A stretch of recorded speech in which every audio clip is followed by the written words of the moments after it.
Alors, sans plus tarder, qu'est-ce que le RFS-FTQ? Bien, ce n'est pas très compliqué. C'est le régime de retraite par financement salarial de la FTQ. C'est un petit peu plus compliqué que ça, mais c'est un régime multi-employeur. Actuellement, il y a 40 employeurs différents, 63 groupes différents, 2400 participants. À ne pas s'y méprendre, c'est un régime à prestations déterminées.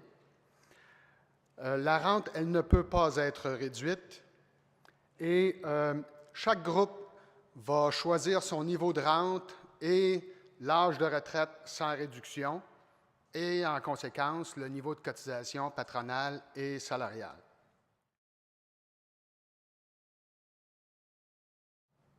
Maintenant, dans l'administration de ce régime-là, on vise 3 grands objectifs pour assurer la pérennité du régime.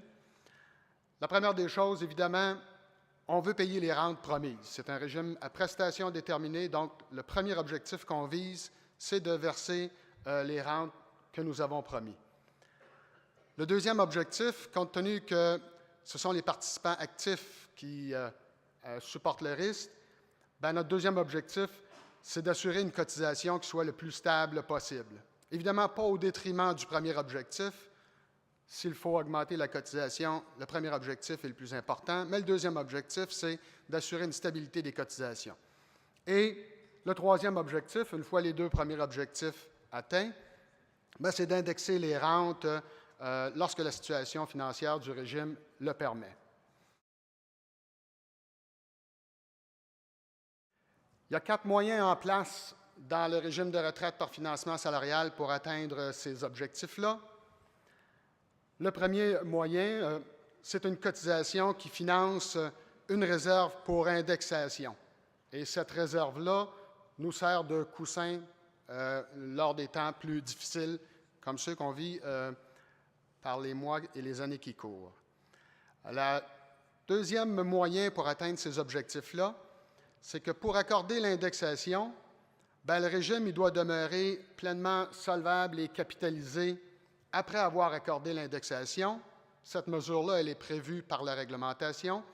Mais en plus de ça, dans le texte du régime de retraite par financement salarial de la FTQ, une autre mesure est prévue, c'est-à-dire qu'on doit conserver un surplus de 10 % par-dessus la réserve pour indexation. Également, ceux qui quittent leur emploi avant d'atteindre l'âge de la retraite, eux vont recevoir la valeur de leur rente multipliée par le taux de solvabilité du régime au moment où ils quittent leur emploi, au moment où ils cessent leur participation. Alors, si le régime est solvable à 120 % ils vont partir avec 120 % de leurs droits, c'est-à-dire leurs droits plus leur partie de surplus. Par contre, si le régime est solvable à 90 % ils vont partir avec 90 % de leurs droits, c'est-à-dire qu'ils assument également, eux aussi, leur part du déficit.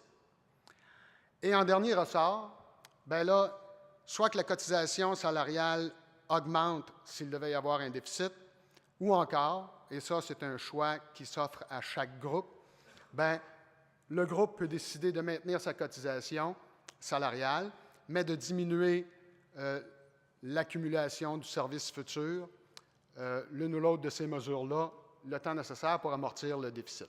Ne vous gênez pas, si vous avez des questions, vous pouvez m'appeler. Puis je serai à l'arrière à notre kiosque si vous avez d'autres questions. Merci beaucoup.